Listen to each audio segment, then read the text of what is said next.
After receiving the go-ahead from Washington to select a band to go out and open the new cathedral bells, and having accomplished this difficult task, I was then asked to send out photographs and biographical details of each ringer. The band, therefore, met together for the first time in London on a wet and windy Saturday in March, and after lunch, 5 members rang a touch on handbells, part of which you've just heard. To add a little colour to the notes and photographs, I then recorded these interviews, and the tape was added to the parcel which I sent off to Washington. Sitting around me today, Saturday, March the 14th, in a London pub after quite an enjoyable lunch, are 10 good men and true, met together to make plans for the trip to Washington, made possible by scores of people of goodwill on both sides of the Atlantic. The selection of this band of bell ringers from so many who could be said to conform to the highest possible standards was not an easy task, but I am happy to say that the first 10 on the short list were able to accept the invitation, so I can assure you that you have a band widely representative of the finest ringing ability in the country. The purpose of this recording is to introduce to you each of the band in turn, so that with the photographs and the biographical notes which I am sending to you by the same post, they will not be strangers to you when the first week in May comes round. Now, the first name on my list is someone you have met already during your visit here last year. At Southwark Cathedral, and later at St. Lawrence Jewry, you met Mr. John Chilcott, Secretary of the Ancient Society of College Youths. And here he is again to renew acquaintance. Over to you, John. Thank you, Douglas. Well, hello, Wayne. We didn't expect when we met you in London last time to be coming over to see you on your side, but having met today to discuss this, we're all very much looking forward to the visit. We've assembled a very good and representative band, and we're just waiting for all the final details to be established and really looking forward to having the opportunity of meeting you and your colleagues on the other side. The second name is also of a London ringer, one whose services to Westminster Abbey gained recognition some years ago by being awarded membership of the Order of the British Empire, Mr. Harold Pitstow. Harold, how long have you been a ringer at the Abbey? Just about 40 years. And how long have you been in charge of the ringing there? Since 1943. Gosh, that's a long time. Now, during your time as a ringer at the Abbey, you must have rung at many notable occasions. Now, what have those occasions chiefly been? Well, the chief ones are the coronation in 1937 of George VI, the victory peal at the end of the Second World War, the wedding of Her Majesty Elizabeth II, birth of Prince Charles, the coronation of the present Queen. And for most of the more recent ones, I suppose you have conducted the peals, have you? I conducted all those peals. Now I suppose you're looking forward to the trip to Washington. Very much. To widen your experiences in the ringing world. Very much indeed. Good. Righto, Harold. Thank you very much. Now we move north to Lincolnshire, where from Lincoln Cathedral, our choice naturally fell on Mr. John Freeman, who is Vice President of the Central Council of Church Bell Ringers and Secretary and Treasurer of the Lincoln Diocesan Guild of Bell Ringers. Mr. Freeman, I believe you've been ringing for a good number of years. How long exactly? Nearly 30 years. And of that time, how long have you been ringing at Lincoln Cathedral? Well, nearly the whole of the time, since 1935, in fact. So you started ringing about 1934, and did you learn ringing at the cathedral? Yes, I was one of the few people to learn at the cathedral itself. Oh, yes. And you've been ringing there ever since, and of course everywhere else. Now, this trip to Washington, of course, has come out of the blue, and I take it you're looking forward to it. Yes, very much indeed. Fine. Righto, John. Thank you very much. Inland now, and down to the centre of England, to a very well-known ringer in the person of Mr. George Fearn from Birmingham Cathedral, Secretary and Treasurer of the St. Martin's Guild.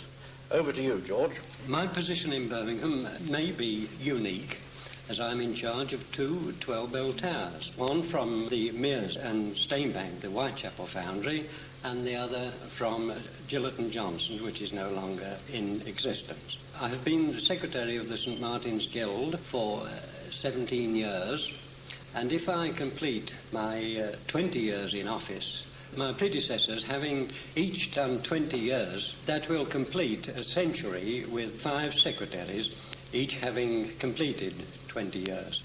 A little to the east and north of Birmingham, to the fair city of Leicester, where from the cathedral ringers we called on Mr. Peter Staniforth. Now, Peter, you're a schoolmaster, and as a schoolmaster, I imagine you would probably make a good instructor on change ringing. Now, have you taught many youngsters? Yes, quite a number during the past few years. At one time at the cathedral we did have quite a lot of people come into the city who were already fully fledged ringers, but now we do quite a lot of teaching of young ringers in the cathedral itself. But also I have done some ringing and instructing at a small village in the north of Leicestershire near to Derby, where we started with only a few people who knew how to chime a bell, and now we have quite a good change ringing band. Fine, so that when you get to Washington, you will be able to help us on the educational side of the thing anyway. I'm looking forward to it very much indeed. That's good. Now we journey north again and into Yorkshire to Wakefield Cathedral to seek the services of Mr. Wilfrid Morton. Now, Wilfrid, we just had Peter Staniforth on here. He's a schoolmaster. You're a schoolmaster too. Being experienced in teaching, I imagine you also have had quite a lot of young ringers through your hands to teach them change ringing. Yes, that's quite true. Not only spent a lot of time at the cathedral teaching, I've got a young girl of 11 at the moment whom I'm teaching there, but I spend quite a lot of time organising weekend courses. Do you think that the experience you have gained in these weekend courses particularly, which are obviously of a short duration, do you think that experience would be of value to the learners at Washington Cathedral? Yes, I think so. We have techniques now for getting in a lot in a short space of time, which I think will probably be useful. Good. I'm very much looking forward to going, I may say. Oh, that's fine. While in Yorkshire, we made a special call at Rotherham, which is between Sheffield and Doncaster. Now, Rotherham is not a cathedral city, but in Rotherham lives a person who is experienced in training ringers. In addition to his own ringing ability, we felt we ought to bring to you in Washington. He is Mr. Norman Chaddock, convener of the Sunday Service Ringing and Education Committee of the Central Council.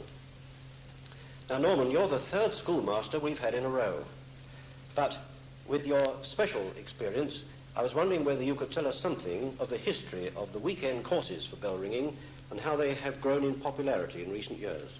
Yes. The first course was held in 1953. That was run by the Essex Association in conjunction with the Essex County Council. I believe it was at Thaxted House. That was in 1953. Yes. There was then a lapse of 6 years until the next course was run, and I believe that was organised by the College of Campanology in conjunction with the Central Council of Church Bell Ringers at Dillington House, Somerset. Just after that, a course was organised at Grandley Hall by myself for the West Riding County Council of Yorkshire, and since then there's been about 15 weekend courses, mainly at adult colleges of education, up and down the country. The course at Grandley is now in its 5th year. That, I think, is the one which has kept up the longest succession. Yes. Of course, each year. Now, to our cousins in America, who know that we've been ringing bells over here for 200 or 300 years, to say that weekend courses started in 1953 may sound strange to them. But of course, training in the past was rather a haphazard business. And of course, it was in 1953, I believe, that the Central Council took it upon themselves to ensure the continuity of teaching. Is that so? I think it was a bit later than 1953, but it was discussed at a Central Council meeting somewhere between 1953 and 1959. Yes, and Mr. Wilfrid Morton was one who moved a resolution that the council should do something about this. Yes. And it was the job was delegated to the committee of which I was convener, the Sunday Service Ringing Committee, which changed its name then, including Education Committee. Yes. And now we're going to take this experience that you have gained as convener of that committee over to Washington for their benefit. I hope so, yes. Good. Thank you very much. Now we have a much-travelled young man, Mr. George Pipe, from East Anglia. Now, George, I believe you rung bells in many of the Commonwealth countries overseas, and perhaps you'd like to tell us about them. Yes, well, I first of all went out to Australia in 1956 with my company, together with my wife, and we were able to ring on nearly all the peals of bells in Australia, which country you'll appreciate is almost the same size as the United States. We've also had the pleasure of ringing in Canada, the 2 towers in Vancouver, and of course you can imagine how much we're looking forward to ringing in the United States this time. And this trip to Washington will be your first ringing in the United States, will it? It will indeed, yes. I visited the United States twice, to San Francisco and to New York, one or two of the inland cities, but this will be my first ring in the United States. How come you didn't ring at one of the towers in that visit? Well, I was on a business trip, and as you can imagine, time is quite often very limited on this sort of thing. Yes, of course. So anyway, now that you've got Washington on the list, you hope to complete the picture. Well, it only leaves South Africa then. Oh, I see. Well, we'll perhaps fix that in next year. Yes, we hope so. Righto, George, thank you very much. Back near London again, we call at Crowthorne in Berkshire on Mr. Frank Price. Now, Frank Price has done a lot to foster the art of change ringing in the United States. Frank, how did you come to meet up with Russell Young and the boys from Groton School? Well, it was rather like this, actually. It was rather a strange coincidence. Several years ago, my father-in-law, another bell ringer, Mr. W.H. Coles, he went on a business trip to America, and whilst he was there, he visited a niece whom he had living rather close to Groton, who, knowing he was a ringer, and in fact that there were bells at Groton School, 8 bells at that time, arranged for him to go one Sunday morning up to the school to meet the ringing master, Mr. Russell S. Young, have a ring with the boys on the bells. A year later, subsequent to this, Russell Young came over to England. I met him there, and it was on this trip that we discussed the possibility of bringing some American boys over from the school for tuition in this country. They came over, what was it, summer before last, wasn't it? In fact, there's been 2 teams of 10 boys come over.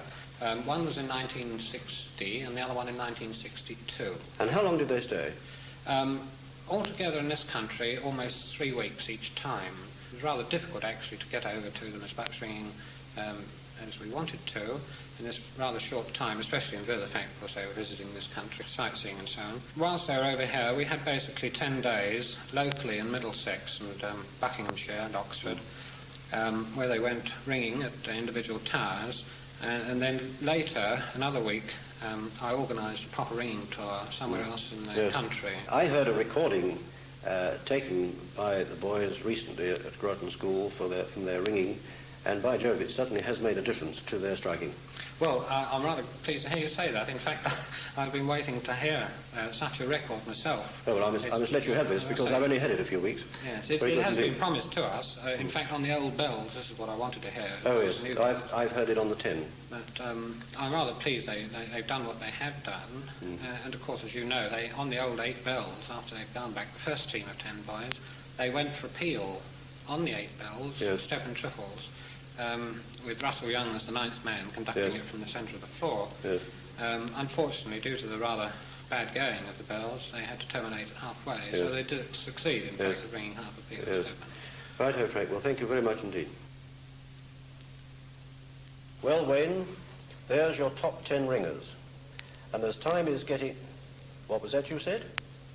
Only 9? Half a minute. Oh, bless my soul, I've clean forgotten you know who. The man wanted by the Washington police. So here he is, and apologies for the omission. Hello, my friends of Washington. I'm looking forward to seeing you all again. Well now, Wayne, we've now come over to the church of St. Giles, Cripplegate Without. That is its full name. The without may sound rather odd to you, but it means without the walls of the city, just outside the walls of the city.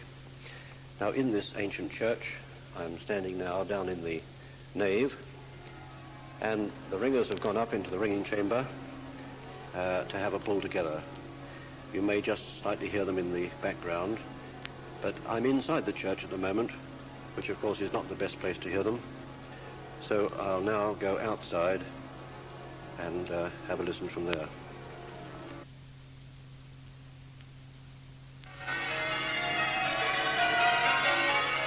This area of Cripplegate was very badly devastated during the war. Acres upon acres of buildings just flattened, and this great church was burned right out, leaving just a shell. It is now back with its bells and the congregation, but as yet the office buildings are only slowly being built. But eventually There will be living accommodation for something like 6,000 people immediately around the church. So we hope it will become a living place again.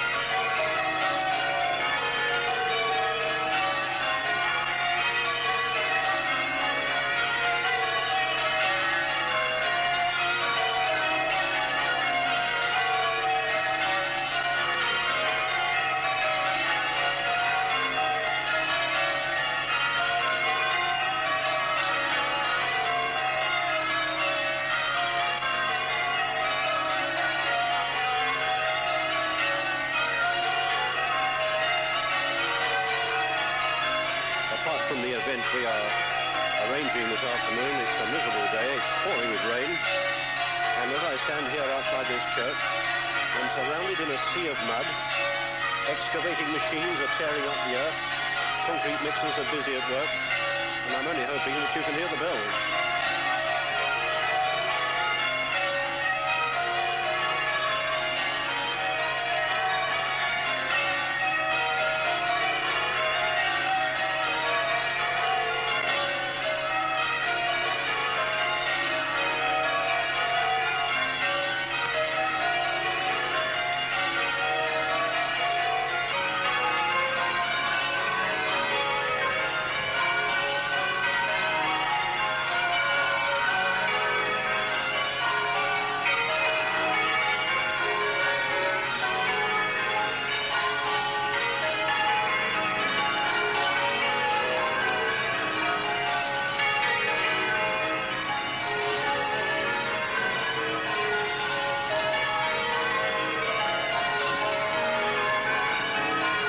One of the problems with city churches over here, and one which happily you don't have at Washington, is the complete engulfment of the towers of city churches with enormous buildings of concrete and glass which cause strange acoustic effects, echoes, and strange sounds to be reflected.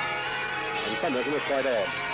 In some odd corners you might hear an echo at the same time as the bells themselves. It has quite a strange effect. And I'm hoping this is coming over fairly clear.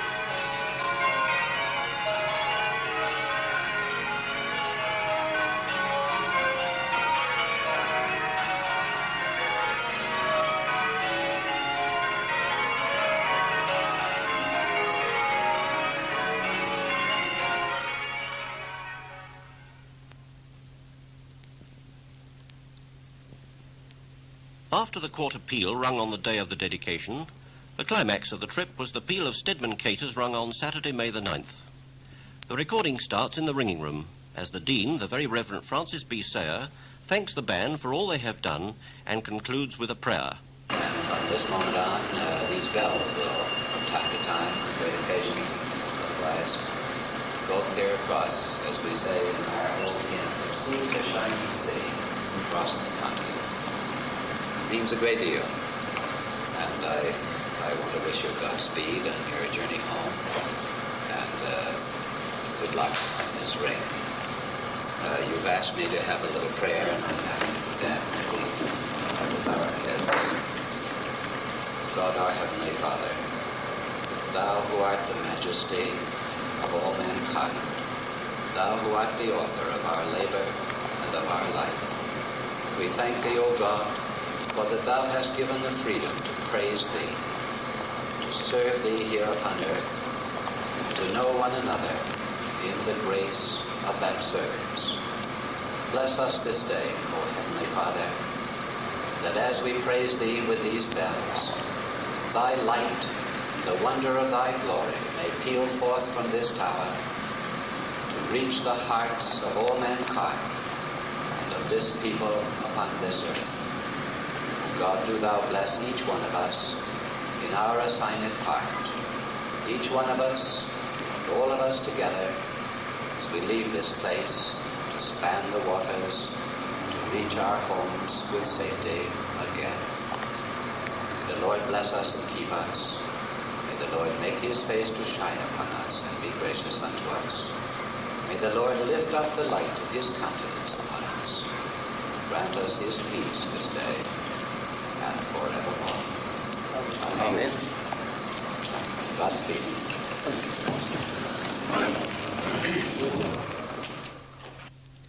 You will now hear the bells going off into rounds, and after settling down to a steady beat, go is called, followed immediately by the first bob, making the seventh the bob bell.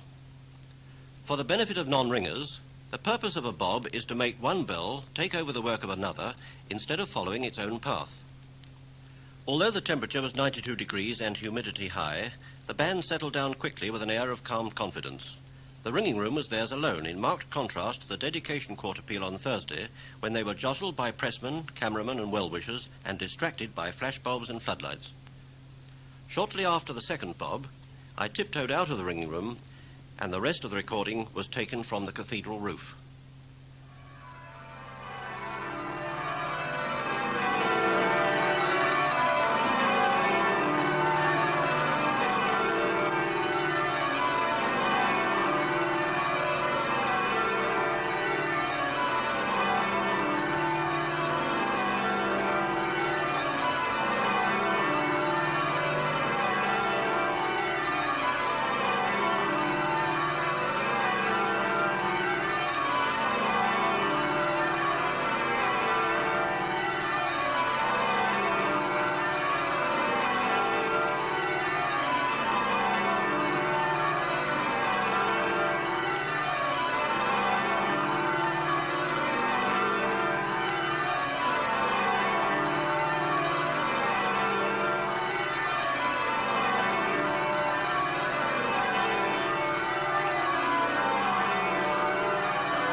At this point, I would like to cut in again with another word of explanation.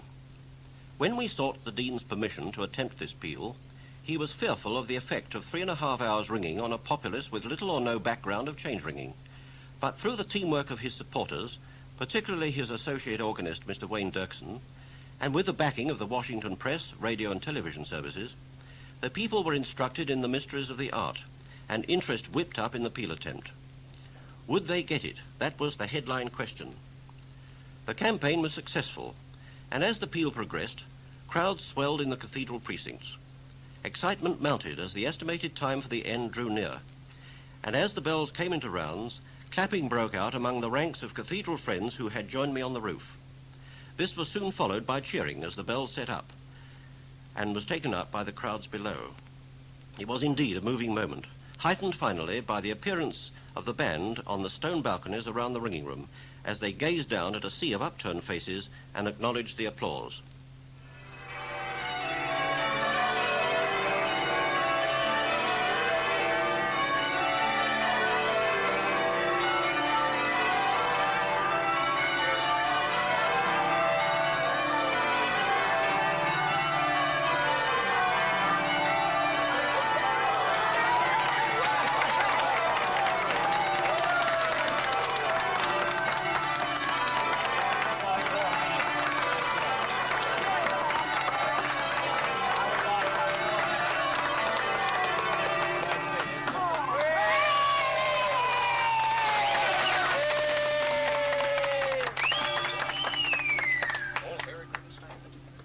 Never can a peal have been rung to such a vast audience.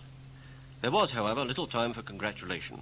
A quick wash and brush up in the overcroft, followed by refreshments, presentations of books by the Dean to the visitors, hasty farewells, a dash to the airport, and breathlessly airborne, only 1.5 hours after the bells had been lowered, with their joyous sound still in our ears. And so to Boston, Massachusetts, where we were met and driven to Groton School, arriving in the early hours of Sunday, May the 10th, and gratefully to bed. Sunday dawned cool and clear, with the thermometer 40 degrees lower than Washington and much more comfortable. Early service, breakfast with the headmaster, Dr. Crocker, and his wife, ringing with the boys for morning service, lunch in hall, and in the afternoon, in the chapel tower that looks as though it has been plucked straight out of an English country village, the band assembled once again, this time to ring a peal of Cambridge Surprise Royal.